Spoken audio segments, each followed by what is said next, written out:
Hey everyone, hope you guys are doing well. I wanted to do a quick video about a new topic that we're starting this week called Radical Candor. And it comes from this book, looks like this, if I can turn it around to the screen. And it is by Kim Scott, and it's all about how to be a great leader without losing your humanity. It's kind of her philosophy.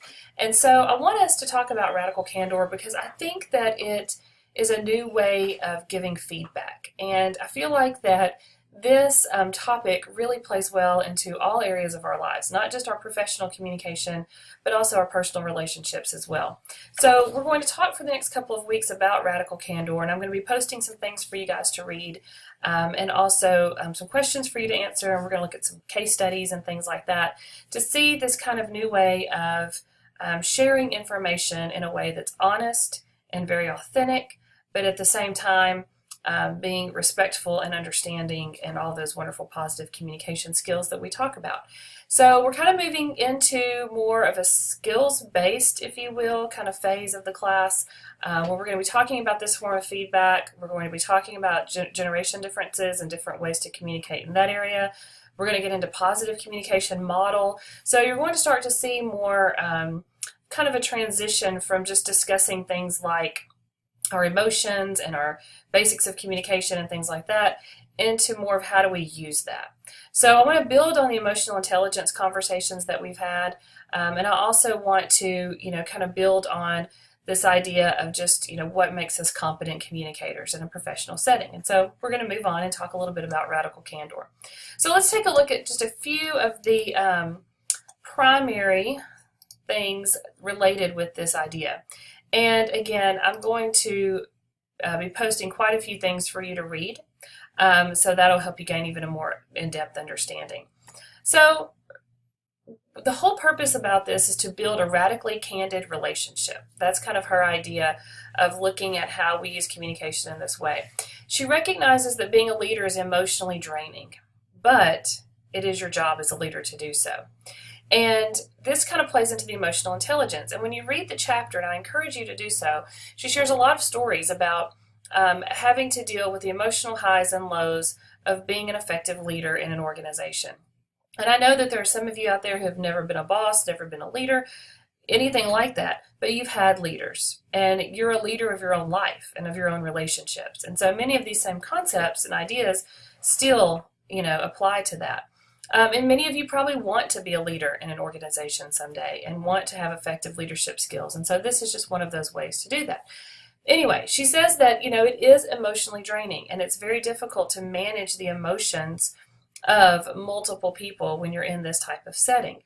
And so I encourage you to read the stories of how she goes from one employee to the next and learns so many different things in a day that she's left kind of drained at the end of the day. And when you care that much about someone that you become emotionally invested in their situation, then you're building a solid relationship. She also talks about that relationships, not power, drive you forward. And so when we think about leadership and we think about organizations and people in those, it's about power. How much more can I get? But really what drives you forward are the people that you encounter.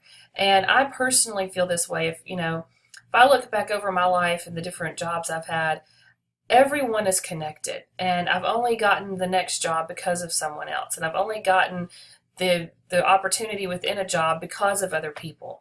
So relationships, especially in a professional setting, are important. Do you have to be best friends? Absolutely not, but you've got to be able to communicate and give feedback and share to build those relationships. And what she talks about too, your ability to build trusting human connections with people who report to you will determine the quality of everything else that happens. Now I'm going to change this a little bit. It says people who report to you. And again, not all of you have people who report to you. So for the purpose of this discussion and relevance to you, think of it as your coworker. Think of it as anyone that you come in contact with who you have some degree of influence over. Your family. This type of feedback that we're going to talk about can apply to interpersonal relationships as well. But the point of it is, the so what of it is, how you build that relationship determines everything that comes afterwards. This book focuses on three things when she talks about building these relationships: guiding other people and guiding yourself, building strong teams, and also being focused on results. And those are three kind of common themes that we'll talk about and that you'll read about in the chapters. So what is radical candor? Well, she says that it's, when we talk about radical, we're talking about an encouragement to say what you think. And candor is offering your view of what's going on. So the radical nature of it is just to take that risk and to step out and to say what you think. Candor means that you offer your view of what's going on with an openness to the other person. Okay, so it's not just a dominance thing. It's not just a, I'm just going to share my opinion. Who cares what you think? Radical pushes you to do it. It's different and maybe new for you. And then candor is how you do it. And she says that there's two dimensions that you look at when looking at this theory of radical candor: caring personally and challenging directly. Care about the person, but challenge them and what they're thinking and what they're feeling and how they're expressing themselves. And when you can care personally, which is here, and when you can challenge directly, that's where you have radical candor. When you maybe only care personally, then you may have this, what she calls ruinous empathy, which is empathy, but not in the right way. Okay, so it's making them feel good about what they're doing without being honest about really what may be going on. So, for example, she says oftentimes she has this kind of story about amputating a dog's tail, but you love them so much that you cut it off just an inch in a day rather than all at once. So she says that it's responsible for the vast majority of management mistakes. And so people, bosses, and employees, they want to avoid creating tension, so they keep things positive. They share the really good things that are going on and don't always address what may be underlying that. There may be a problem. A boss or a leader or a person who communicates from ruinous empathy cares deeply but does not challenge. And so what you find is that this type of person may not ask for criticism, may not ask for feedback, and just really shares the good things that are going to make you feel good about what you're doing. And those are great things to do. Radical candor is part of that, is sharing. But what's missing from this ruinous empathy is the challenge. And so you've got to be able to challenge people. Now, manipulative insincerity is challenging without care. So you're in this quadrant here, so you're kind of in the lower level here. You've got the challenge, but you may care enough, or you really don't care enough to challenge them directly. So you're giving signs of sincerity, but in reality, you don't really care enough to even challenge them or talk to them or share things about them. And if you really did care about the people that you were with, then you might be more willing to challenge them. Obnoxious aggression is only challenging, and there's no care involved.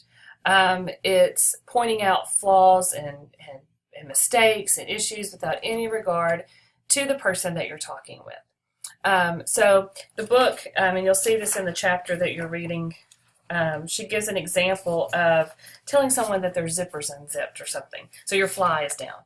Someone who has ruinous empathy might just stay silent and not say anything because you're really worried about the person's feelings. And so you may not even tell them because you're embarrassed and you don't want to tell them that their zipper's unzipped. The manipulative insincerity would stay silent, but really only because they're concerned about themselves. They don't want to look stupid. They don't want to say something that's going to make them look bad or them look silly. The obnoxious aggression person would just scream it out to everyone. Hey, your zipper's unzipped, across the room. Because they're challenging, they don't care about the challenge, and they just really don't care enough to temper that. The person who experiences radical candor would pull the person aside and say, hey, just letting you know, your zipper's unzipped. Still being honest and not being afraid to say anything, and being willing to challenge. It's kind of a silly example, but there's other examples there too that we'll talk about. But that kind of gives you an idea of where the mindset is. So radical candor balances the idea that we've got to care about people and we've got to challenge them directly. Ruinous empathy is sometimes I care too much to say anything. I don't want to rock the boat. Manipulative insincerity is more of a selfish perspective. I may not say something or challenge you because of how it makes me feel. And then obnoxious aggression is just that saying it out loud with no regard to the person. Radical candor balances both of those things. So this is just kind of an overview. There's going to be a lot more information coming out about this. And I want you to read the chapters that I'm going to be posting for you. And there's going to be some questions for you to answer about your experience with this. And then next week we'll look even more in depth at it and also take a look at some case studies. So I hope you find this interesting, kind of a different perspective on our communication. And if at any time you have any questions, please don't hesitate to ask. Thank you.